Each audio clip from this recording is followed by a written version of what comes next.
I felt it was important to talk about the journey that Smart WFM has been on over the last 5 years because we've been growing at such a rapid rate. And I looked at LinkedIn the other day and looked at the insights section on LinkedIn. And over the last 24 months, our team growth, I think, was 227%. So it's quite significant. And things that I take for granted that only happened a short time ago, there's a lot of people, today that don't know what actually happened, a couple of years ago. So I thought that it was, important that I take some time and just, recap all of our successes and the journey thus far. So it all started with a notebook. And when I left Presence of IT, I knew that I needed to build a business that was modern, that was built on, really current thinking. And I hopped on a plane and I went to HR Technology Conference in the US. And I formed up basically the whole business when I was on the plane going to the US because it was just so relevant to me and it was just so sort of obvious in many respects, what the market was missing. And if you look at that text on the bottom, it says, a prodigy, a newcomer is required in the market. And it needed someone to enter the workforce management market and more broadly the HCM market that just wasn't built on old school thinking and was built on a new modern way of work and, wasn't built on big traditional partner models and it was just, built in a really sort of flat way that was collaborative. And if you look at that peer recognition that we just showed, that was what was really important to me. So moving on, Rob, you can see I'm not creative, right? And as Rob pointed out to me when he was putting these slides together on the right, he goes, Smart MFM. And we sort of worked out at that point that I'd probably had a few drinks on the plane and it was probably time that I shut that book. But those logos were quite a way into the book. So thank God the business model was firmed up before that. And I laugh when I look at, a couple of these things. I was thinking, what does Smart WFM do and what do I do? And that diagram on the left, workforce management optimizes the use of human talent successfully. And, I've sort of, I don't think it's really changed. I might say it slightly differently today. And then, look, WFM helps organizations transform by optimizing the use of human talent successfully. I don't think, that's what we do. We're a digital transformation business. And, just like you see there's paper there, and we take organizations from operating on a piece of paper to a digital operating model. And that's what digital transformation really is. And, for everyone that works at Smart WFM, we don't operate on paper. We have a digital footprint as our organization as well. And, paper's all right to sort of seed something and get something moving. But, at a point, to be successful in business these days and to be sustainable, you have to have a digital footprint and a digital operating model. There's the book. That was the start of the book on the right-hand side as well. You look at it and the book is pretty much what that says today. How to implement WFM, set for success, include practical examples. I was pretty ambitious. I was going to have the first draft done in 30 days. I don't think it was done that quickly. It took a little bit longer. But right from the outset, I had a plan and, nothing that happens in Smart WFM really happens by coincidence. And, again, if you look at the left-hand side, optimizing the use of human talent, like everyone that's on this call today and everyone that's part of this journey that's been, this wonderful success of Smart WFM, it's because we've got amazing human talent that all works, for the greater good. And, I can't thank everyone enough. This is another interesting one as well. One of the sessions that I attended at that HR technology conference when I went, and this was the piece of the puzzle that was missing. And when I saw it, it just became so evident to me. And there was a guy there talking by the name of Barry Livett. And what he was talking about was the success and the importance of sustainable businesses into the future needing to work based off a network operating model as opposed to a classic traditional hierarchical way of operating. And if you look at what's at the bottom there, networks eat everything. You know, if you look at Uber, you look at Airbnb, you look at Netflix, you look at Smart WFM, these businesses work based off a network. And with the Smart WFM team, I'll be sharing, you know, a lot of our network operating model, which we've been really refining over the last couple of months with you over the next couple of weeks. And this business is about to scale very rapidly across the globe. And it's all because we've got a network operating model in place. So it's really exciting. So then we got to 2017 and that was it. You know, Smart WFM launched early in 2017. I took 6 months to frame up the business and to sort of get everything into place. And I met this guy by the name of PK, and he came to me and he had this one piece of paper, which was my pitch of Smart WFM. And I'd worked with PK before when I was at Presence of IT, and he was working for an organisation called Carver. And he said to me, he said, Jared, he said, I really like what you're doing. And he said, I've decided I'm going to work for you. And I went, geez, PK, I'm, you know, not, you know, I wasn't expecting you to say that. And I said, why is that? And he said, I want to work for you because he said, I know that my future will be future proofed if I come and work for Smart WFM. And it's, you know, it's really humbling, you know, that he would, you know, think that and place that trust in us, you know, all of those years ago. So yeah, thanks, PK. And the other thing that was really important to me when I formed up Smart WFM as well is what you see on the right-hand side there, which is Pledge 1%. Philanthropy, giving back, you know, looking after foundations and causes and things that had special meaning to us was really, really important, you know, because again, old school operating models are just, you know, eat the profit, take the profit, you know, build a pyramid so that you can feed that profit up the food chain and give to the partners. And, you know, that's dead. That model is not going to work forever. I just can't see it. And I see all the partner-driven businesses are ultimately going to have to change their operating models as well, because there's too much cost sitting in those businesses to be cost effective moving forward. We attended our first trade show. That was it in earnest, Australian Rostering Summit, and our first two clients in 2018 as well, City of Casey and T2. And the gift that I spoke about earlier, for those that aren't part of Smart WFM, I'm going to get you something from T2 and send it to you in the mail. So yeah, I think, yeah, it was a great journey, T2. And Georgie Poulos has been an amazing advocate and support of Smart WFM over all of the years. You know, Georgie has always contributed her knowledge and her insights, especially into the book and especially into the latest version of the book. And, you know, she's just been amazing. And I can't thank Georgie enough for everything that she's done for myself and for Smart WFM over the years. So then, you know, the book came around, and look at that cover. Isn't that terrible? Like, it's just, you know, thank God it wasn't that cover that ended up being the book cover. But it's funny, I got really hung up on the name of the book, and I look at it and I had no idea what to call it. And that's though where the name fell out. It was, you know, unlock the power of today's digital workforce. And, you know, it was like, oh, what are we going to call it? And then all of a sudden it was like, oh my God, it's just the digital workforce. And that was it, you know. So that crappy old cover that looks just terrible actually was the cover that, you know, gave us a really simple name for the book called The Digital Workforce. So that was the book, and that's where it started. Thank you, Rob.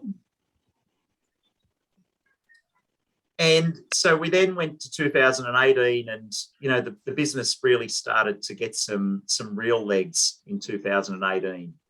Thanks to Julie, James, Stuart. You guys were all very early in the team members that showed real faith in Smart WFM to come on early and to put your trust, I guess, into my crazy vision, because it was still very early in the piece at that stage. And I just can't thank you all enough for coming on board. And there was a very early version of the website. It's some beautiful smiles up there on that picture, some great teeth in particular.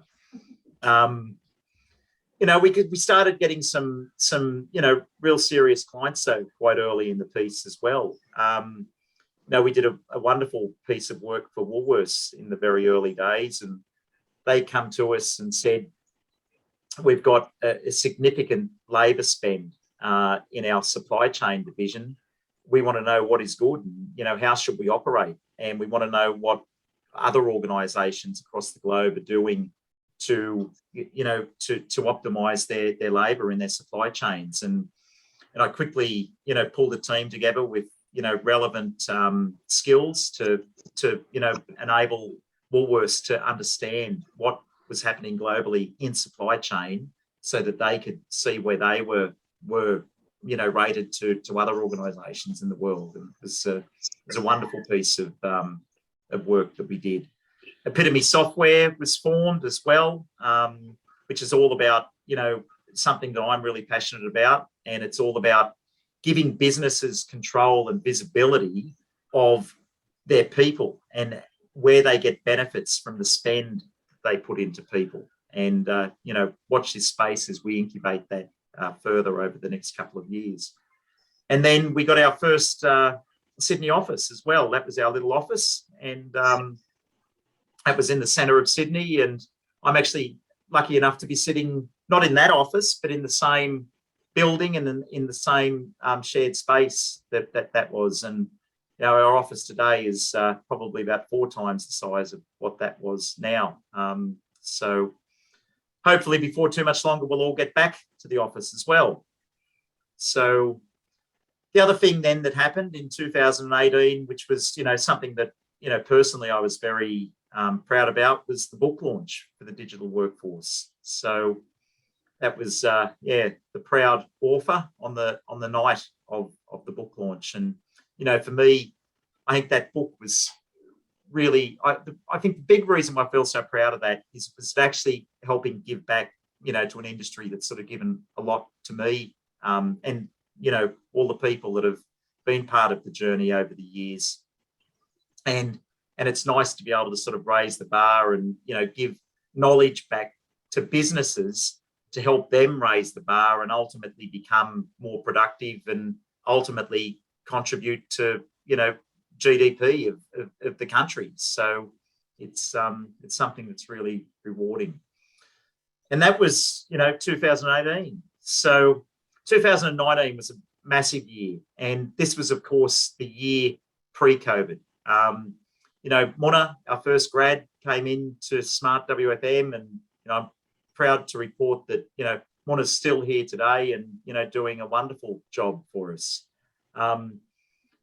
Edmund, showed faith in us to come on board up in Singapore when we first started up there. And, Edmund's kicking goals left, right and centre and is still with us today. Mark joined us in Adelaide. He's still with us today. Jeff joined us in Perth. He's still with us today. It's incredible. And, that all those pictures on the right-hand side there are just incredible. Like, you can probably see that 2019, when I could actually hop on an aeroplane and go places, was quite incredible. And you see some of the most influential people in human capital management sitting on that slide right there. Under the ARI, Mark Havercroft down there in the bottom left-hand corner, he's the global COO of Success Factors. Jason Aberbrook on the other side, he's one, the top 2 thought leaders in HCM globally. Josh Burson, sort of sitting in the center diagram there, he's he'd be number one thought leader in HCM globally across the globe, even today. And then, I'd probably say the Kronos piece or the UKG piece to last. And, I'm very humbled about the relationship and the really strong relationship that we have with UKG. And it's, ultimately it's all built off trust, and it's all built off the amazing work that, that we've all done over the years. I think back to the early 2000s when I started with Kronos, and, I see Aaron Ain there, with myself and PK, and, that picture was taken because, we were friends, and because there's a strong trust, and there's a strong belief, and there's a strong ethical alignment between the organisations. Very, very humbling, and it'll be great to go and see Aaron again and do a big high five with him as soon as I can get on a plane and get over to the US next.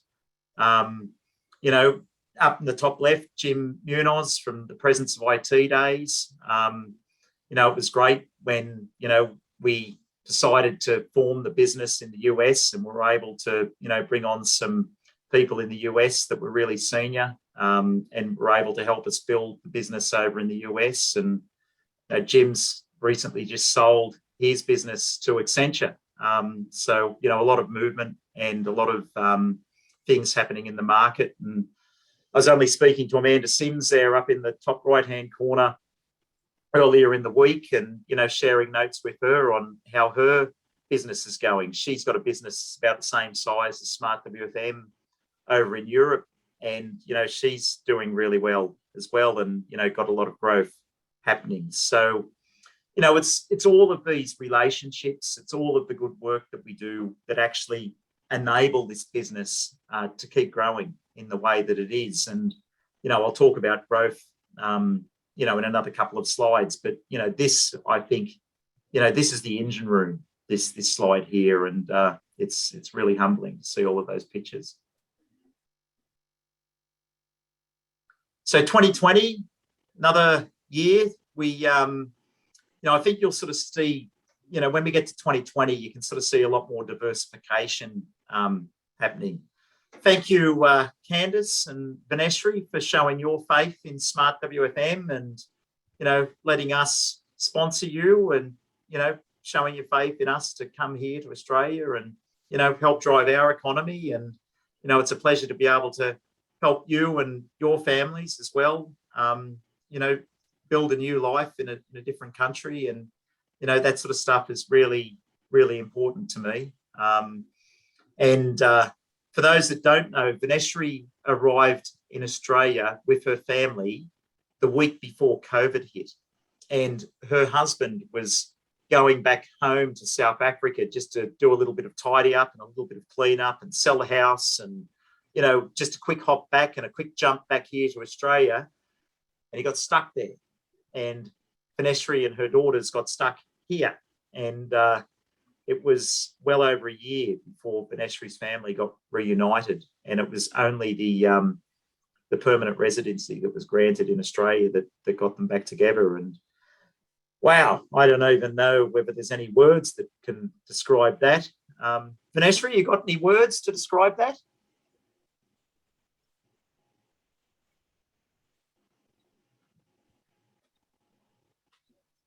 Oh, no words. Anyway, that's okay. Oh, she cannot talk. Robert Scott, she cannot talk. It must be technical issues. Or maybe she's just got no words to describe it. No, so yeah, problems with the OC. But no, thanks, Vaneshri. It was amazing to see you guys get reunited. And it was only recently that happened. A lot of growth in the Philippines. We continue our thought leadership, our opinions, our media commentary. And again, this is all really important to fuel the growth of Smart WFM, and for us to be seen as a global thought leader, and for us to be trusted in the advice that we give organisations. Again, a number of clients, first client in Singapore, first client in the United States.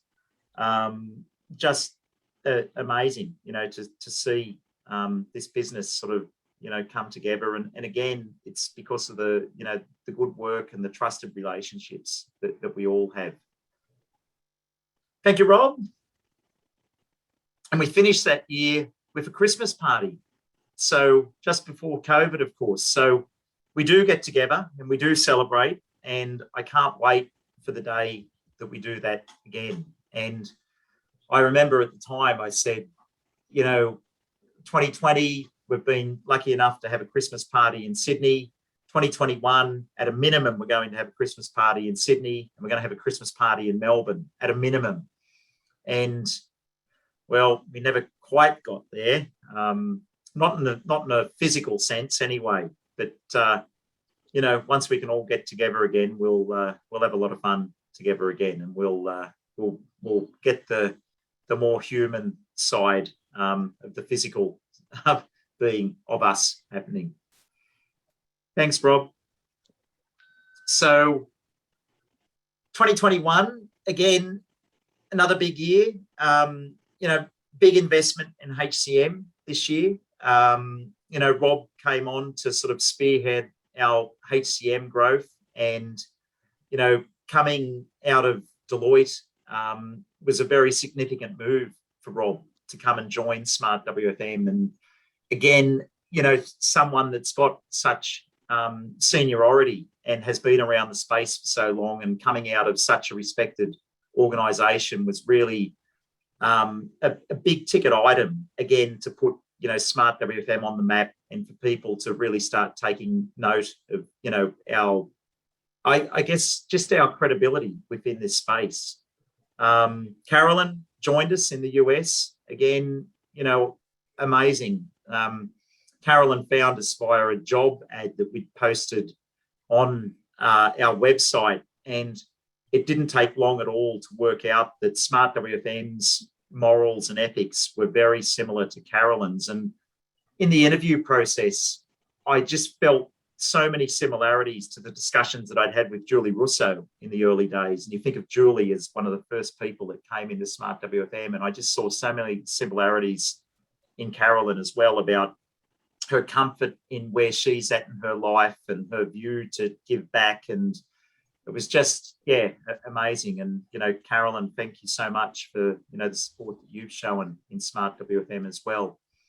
And of course, the second edition of the book came out in 2021, and, the maturity of that manuscript, based off the fact that we'd run Smart WFM and learned so much over the last few years, was incredible. And again, Aaron Ain, because of his respect for what we do as a business, and, respect for myself as an author, Aaron played a big part of the interview process, and again, gave us some amazing contributions to the book, especially talking about the importance of people. And I was really humbled to get a quote and an endorsement from Aaron that we could use on the front cover of the book. And again, I can't thank Aaron and UKG enough for their support of what we've done as a business, and for putting people at the centre of absolutely everything that we do. And you look at UKG with their tagline as their purpose is people, and it's so similar to what we do as well. I say that our purpose is to maximize the value of people, but there's such a strong alignment there. And it's not about configuring software and switching on buttons and doing this and doing that. Yes, it is. It's a little part of it, but the important bit is actually putting people at the center of everything you do, and, taking that blank sheet of paper and putting that person there, and then putting a circle around that person and making that person the most important thing in that organization. That's the organization of the future. Yes, it's underpinned by technology. There's no doubt about it. You can't do it without technology, but you've got to think about the person first. And then, the other thing that we did as well is sponsored the Australian Business Book Awards. And you might think, what's McGrath sponsor those business book awards for? But it's all about raising the bar in business. All of these authors that write business books write these books because they're so passionate about the area of business that they work in. And all as they want to do is give back their knowledge to other people. And as they're giving back their knowledge, it actually helps drive the businesses and the industries that those people work in and write about forward. And so for me, sponsoring the Australian Business Book Awards is a no-brainer because, it's not about just looking at pieces of technology in isolation. It's about looking at the whole way in which businesses operate and using that whole operating model to underpin an operating model of the future. And that's what true digital transformation is all about. And that's where we're going as a business. So it's a really logical association. Then, of course, the other reason why I sponsored the Australian Business Book Awards, it comes back to that logo I had at the start about Pledge 1%, about giving and about corporate philanthropy. So the Australian Business Book Awards is a not-for-profit, and any profit that they make goes back to the Indigenous Literacy Foundation. And last year, in 2020, when we sponsored it for the first time, we were able to give $10,000 to the Indigenous Literacy Foundation. And I'm hoping that our contribution this year will be a lot larger than that. And then, of course, we got some corporate appraisal this year as well. Most of the Melbourne's appraisal is still sitting in the Melbourne office because no one can get to the bloody office to get the appraisal out of the office. But it's all there when you can go in and get it. And again, I'm really proud to have that and be able to give that and provide that to you because it's part of our journey and it's part of our professionalism. So then past 2021, where are we going to go as an organisation? I've got a few ideas and I think it'll pan out very similar to what I presented up here now. So it segues nicely from the last point. We have to continue to raise the bar. It's as simple as that. We have to continue to grow. We have to continue our thought leadership. We have to continue being at the forefront of everything that we do. We have to continue to increase our media presence across the globe. And, I was very, again, humbled that I had one of my articles around the book launch featured in the Economic Times the other day, which is the largest financial publication in India. And, it was incredible just to see that in there. And we have to continue on our digital transformation journey, and we have to continue to teach organisations that digital transformation is not digitizing. It's not just turning on a piece of technology. Digital transformation is actually changing your whole operating model so that you can be cost effective and competitive and that you can look after people in the way that they want to be looked after into the future. And we're going to continue to work with organisations to contribute to the growth of GDP within the countries. We want to be absolutely globally renowned for being known about modern people innovation. And I don't see any reason whatsoever that we cannot be more top of mind than EY, Deloitte, Accenture, KPMG, and Ernst & Young into the future. Like, there is absolutely no reason why this business can't be globally renowned as the people innovation business across the globe. And that's what we have to strive for, because if we don't keep growing and we don't keep striving for that, we are not giving you, the people that entrust us, the opportunities to grow your careers as well. And we need to be there so that we can keep giving the right advice to the customers that entrust us to provide them advice and consulting in the business. And then, of course, you've heard me say this a few times, we have to be really focused on getting the maximum value of people. And in the old days, it was people, process, technology. Today, it's pivoted a little bit from that. It's about people, technology, but it's about the environment that people sit in as well. And process is part of the environment. And I think the best example I could give there is the environment is a virtual environment like we're working in now, or it's a physical environment where someone has to go to work because they're a frontline worker. So there's all sorts of things that make up the environment. And it's all about that digital operating model, that networked operating model that I was talking about earlier. This is where the organisation of the future has to go. It's a no-brainer. And you, all the people, whether you work for us or whether you work for the clients that we consult to, the person has to be at the center of it. You cannot get the best from the organization if the person is not at the center of it. And then the final thing, of course, I'm a sucker.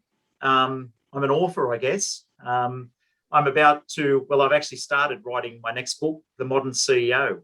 And again, if you look at where business has to go and you look at where we have to go, if we're going to get to the pinnacle and we're going to sit more top of mind than the existing traditional consultancies, those big four, we have to be at the level where we're engaging with CEOs every day and we're influencing what CEOs are thinking and what CEOs are doing. So if we're going to achieve that, I actually have no choice but to take this next step and to really raise the bar and to help CEOs understand what raising the bar and putting people at the center of everything is all about.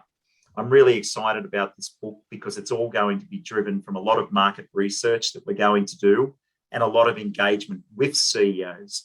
So that's going to form the content of the book.